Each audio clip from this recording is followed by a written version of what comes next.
আসসালামু আলাইকুম। দেশে প্রবাসে সবাইকে স্বাগত জানাচ্ছি।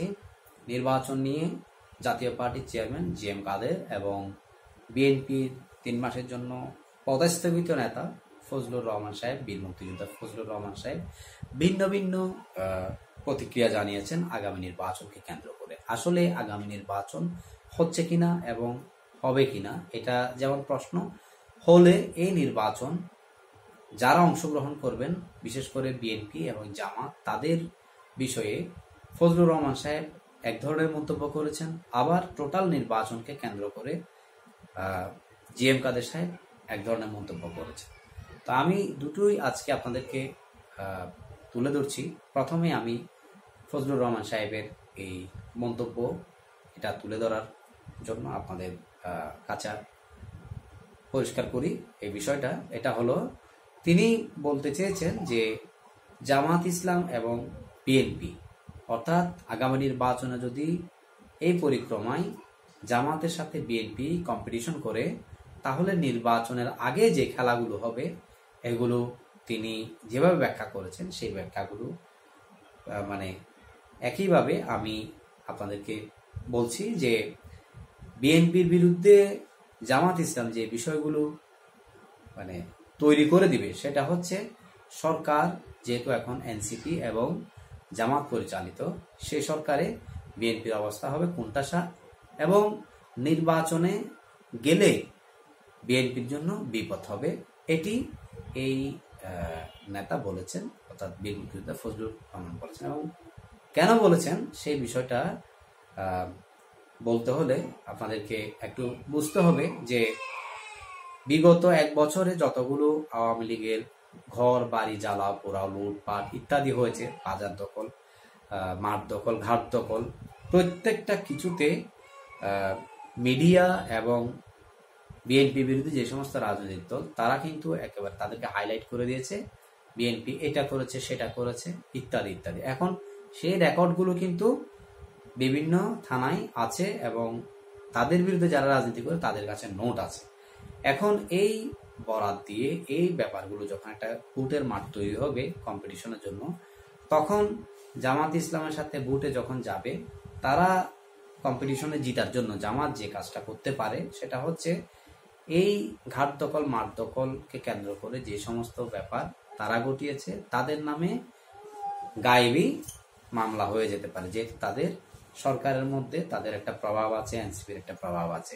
সেক্ষেত্রে বিএনপি যে নেতাকর্মী তখন এই অংশগ্রহণে তারা স্বাভাবিকভাবে তাদের কার্যক্রম চালাতে হিমশিম খেয়ে যাবে এবং অনেকে দেখা যাবে নির্বাচনে অংশ না নিয়ে বেঁচে থাকার তাগিদে পালিয়ে বেড়াবে।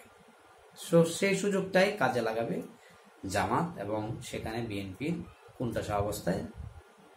কোণঠাসা অবস্থায় পড়ে যাবে এবং তাদের পরিণতি মানে করুণ পর্যায়ের হবে। এই ব্যাপারে তিনি এই অভিমত দিয়েছেন। এখন জি এম কাদের সাহেব যে ব্যাপারটা বলেছেন যে নির্বাচন যদি হয়, সেই নির্বাচনে তারা যে বিষয়টা করতে চাচ্ছে আওয়ামী লীগ বিএনপি, সেটা হচ্ছে যে বর্তমান সরকারে যেহেতু তাদের লোকজন আছে, এই সরকার তাদের দ্বারা পরিচালিত, এনসিপি জামাত বিএনপি দ্বারা পরিচালিত, তারা তাদের মতো করে নির্বাচনে থাকবে এবং তাদের মানুষ দিয়ে আরেকটা বিরোধী দল তৈরি করাবে, স্বতন্ত্র হোক বা অন্য প্ল্যাটফর্ম হোক, একটা বিরোধী জোট তৈরি করে তাদের সাথে কম্পিটিশন করাবে এবং সেটা তাদের মানুষ দ্বারা হবে। হারলেও তাদের মানুষ, জিতলেও তাদের মানুষ, যেগুলো আমরা বিগত বিভিন্ন কিছুতে অনেক কিছুতে আমরা সাদৃশ্য পাই। এই ধরনের কথাবার্তা জি এম কাদের সাহেব বলেছেন। তো ব্যক্তিগতভাবে আমার যে অনুভূতি বা এখানে অ্যানালাইসিস, সেখানে সামনে যে নির্বাচন, এই নির্বাচনে বিভিন্ন দল বিভিন্নভাবে চান্স নেওয়ার মধ্যে আছে এবং যিনি সরকার ব্যবস্থাপনায় আছেন ইউনূস সাহেব, তিনিও একটা নির্বাচন দিয়ে এনি হাউ লেফট নেটে তিনিও একেবারে বদ্ধপরিকর। তো যারা নির্বাচনে অংশগ্রহণ করবেন তারা যেভাবে চান্স নিতে চায়, তেমনি আবার আওয়ামী লীগের মাঠ ছেড়ে দিতে রাজি নয়। তারা তাদের মতো করে শক্তি প্রদর্শন করছে, যেটা রীতিমতো সবার মাথা ব্যথার কারণ হয়ে দাঁড়িয়েছে। এবং ফাইনালি কেউ কেউ বলছেন যে নির্বাচনে তারা অংশগ্রহণ করবে।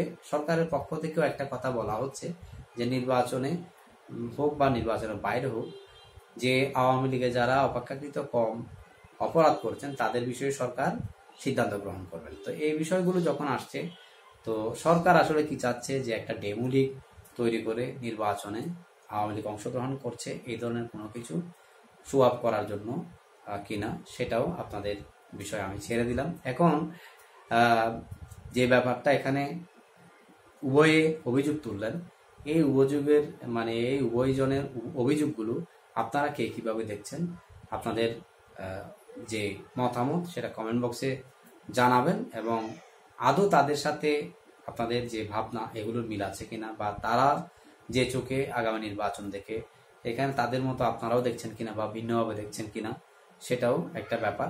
এই ব্যাপারগুলো আমরা জানতে পারবো আপনাদের মন্তব্যের মাধ্যমে। তো মন্তব্য করুন, মন্তব্য মতামত ইত্যাদি জানাতে পারেন, পক্ষে বিপক্ষে কোনো সমস্যা নেই।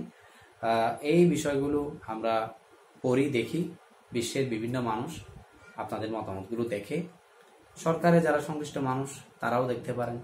তো ভালো থাকুন, সুস্থ থাকুন, সবার সুস্থতা কামনা করছি। আসসালামু আলাইকুম।